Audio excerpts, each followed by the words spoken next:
Welcome back, everybody. It is, August 23rd. We are wrapping up the month. It's been in August. It has been in August, but let's just dive into the news of the week because there is plenty to be abound. First thing up, if you have been holding off trying the new version of Edge, and if you're listening to this podcast, I suspect you probably haven't, but there is a new channel, or ring, or whatever you want to call it, or whatever Microsoft terminology they're using this week. The beta version of Edge is now available. It is supposed to be significantly more stable than the Dev or Canary rings, and you can go grab those bits and install them on Windows 7, Windows 10, and if for some reason you're running Windows 8, you should be able to do that as well. But there you go. The beta channel is out. This is just another step forward to that general availability. Clearly, it's not going to be done and ready for 19H2. And honestly, that doesn't matter all that much because, again, Microsoft is utilizing, they're not utilizing the store. They're not utilizing the Windows 10 update mechanisms, which means that this is really just an app like any other browser, and they can release it and you can install it whenever you want. So but the bigger question, if you will, is what version of Windows will it ship natively, like built in and bundled with the OS? Right now, it looks like 28H1 is more than likely going to be the candidate of when that will occur. Microsoft also released a new build of Windows 10 for the slow ring, or 19H2, and it comes with a couple new enterprise features that are worth pointing out. Windows Defender Credential Guard is now available for ARM64 devices. They've also made a very funky change to Windows 10 S mode. If you're not familiar with S mode, it's supposed to be this lockdown store only-ish mode, but it seems with each update it kind of just breaks the original model. But anyways, the Windows 10 and S mode can now run apps that are utilized through Microsoft Intune, which means a Win32 app that couldn't run in Windows 10 and S mode, as long as it's running through Windows Intune, or Microsoft Intune I should say, it will now run in S mode. So there you go. They're also bringing Windows Search to the File Explorer they're updating the search box in File Explorer to now be powered by Windows Search. Excuse me on that one. They've also made a few narrator improvements and a couple other things. Those are kind of the bigger topics in the Microsoft world. Intel this week also launched, somewhat befuddling, new 14 nanometer 10th gen Comet Lake processors. Now, this isn't running on their newer generation or their smaller nanometer stuff. This is actually running on their older 14, but they're saying they've optimized it and they're getting much better performance for people who aren't so worried about the nanometer count, but just want better performance. So I'm assuming that these are going to be priced less, and they will be out here in the near future. We've got IFA coming up, so you're going to be looking at to see which generation or which type of Intel processor these new devices are running. Will be interesting to see. From the camp irony over here, Google says they now want to help protect your privacy on the web from advertisers, and they're going to introduce this new sandbox mode and all this other good stuff that's supposed to make it harder for advertisers to track and follow you here. This just feels wrong on so many levels. If you are worried about your privacy online, which candidly I think everyone should be to some extent, I don't think trusting Google is the right way to go here. I've been flirting with the idea of deploying a VPN at my house so that I can hide my traffic, not for any nefarious reasons, just more so that I would rather be in control of my own data than somebody else. My challenge with deploying a VPN is just by nature of the job that I do for a living. I'm going to do podcasts and streaming and other stuff. I'm worried that the VPN might inhibit some of that throughput and cause some issues. But the only way to find out is to actually try. And so maybe we'll see here. I've got a Raspberry Pi floating around. I'm wondering if I can utilize that in some capacity to just be a VPN or be my VPN connection for my entire house, so I don't have to think about it on a per device level.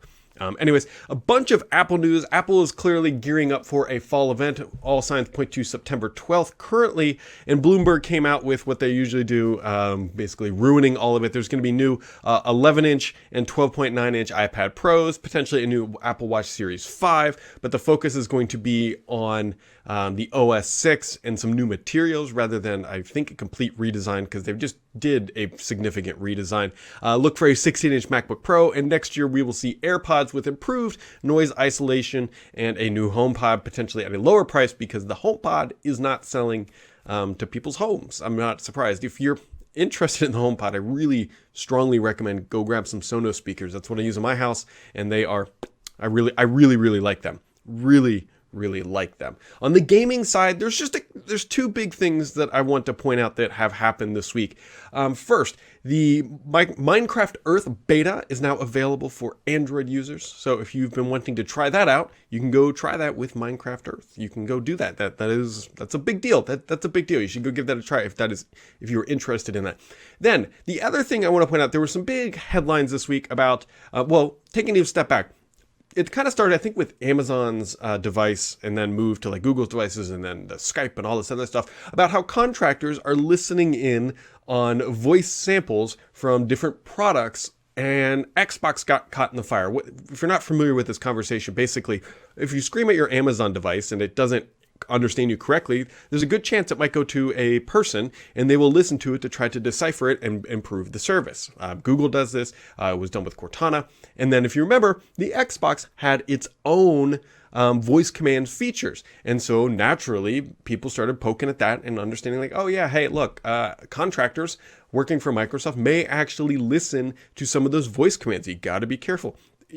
Before I even say anything else, if you are screaming at a Sky computer of any flavor or variety, you better assume that at some point somebody might have access to listen to it, because it has to record it, interpret it, and then act upon it to actually execute your thing. And that data gets stored somewhere, and sometimes you can go delete it real easily. And the question is, are you really even deleting it?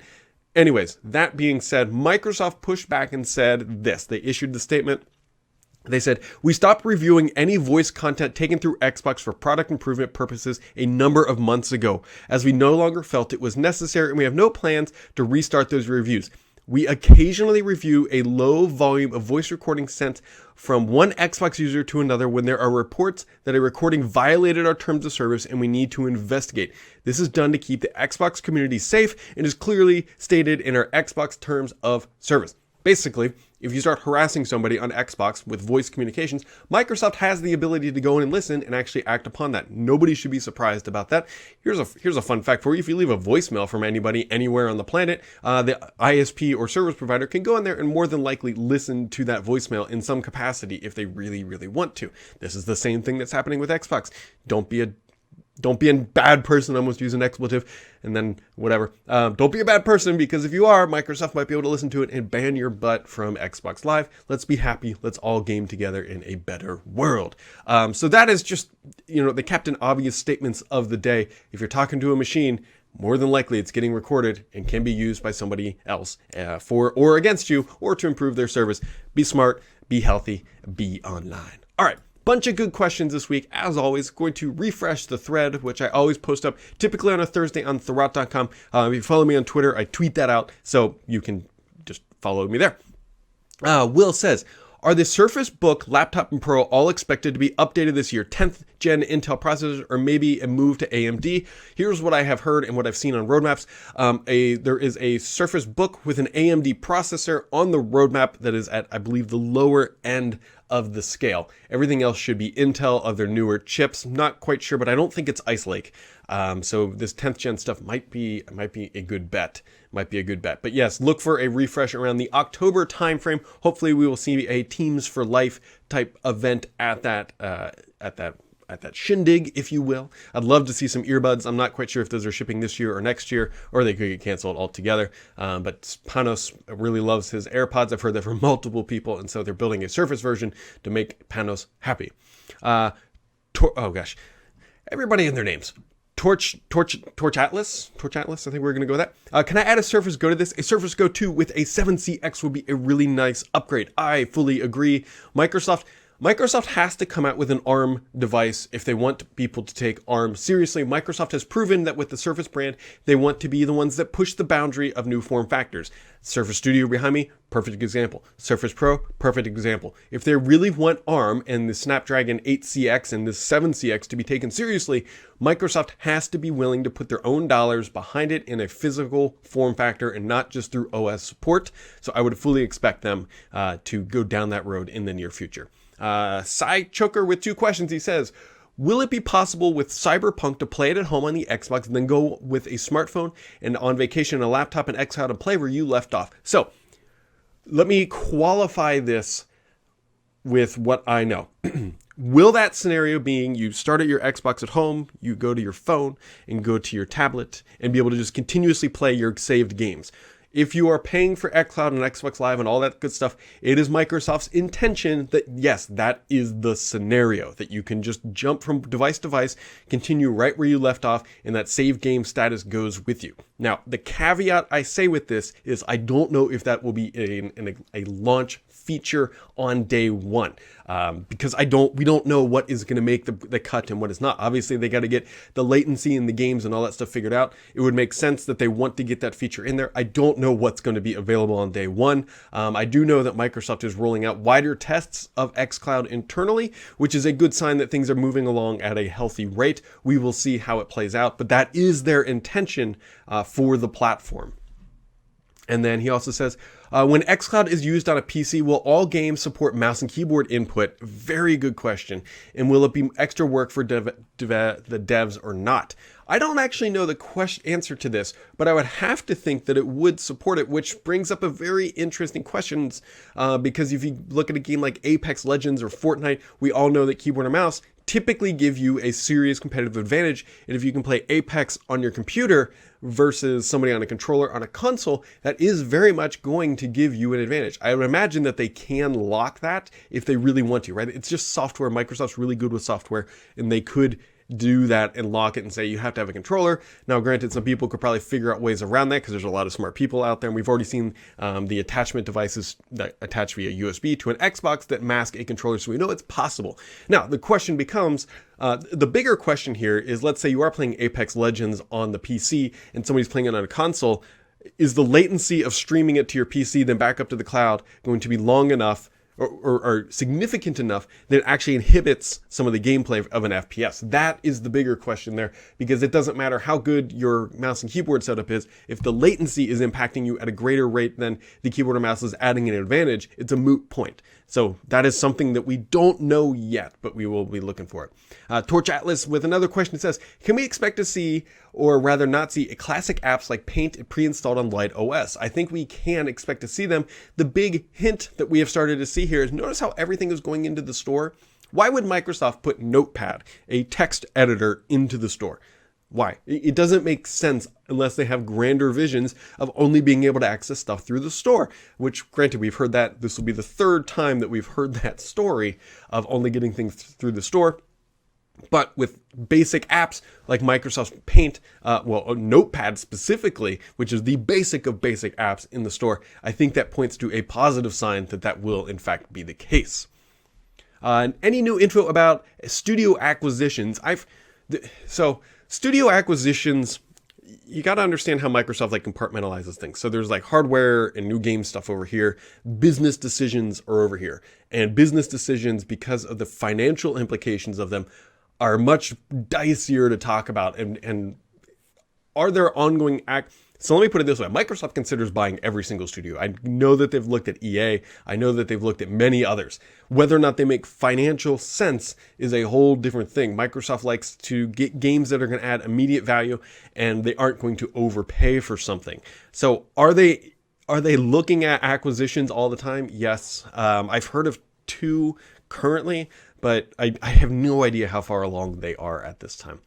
An old Amiga user says, do you think with Edge moving to the Chromium-based engine that Light OS might get the ability to run Android apps? Interesting thought.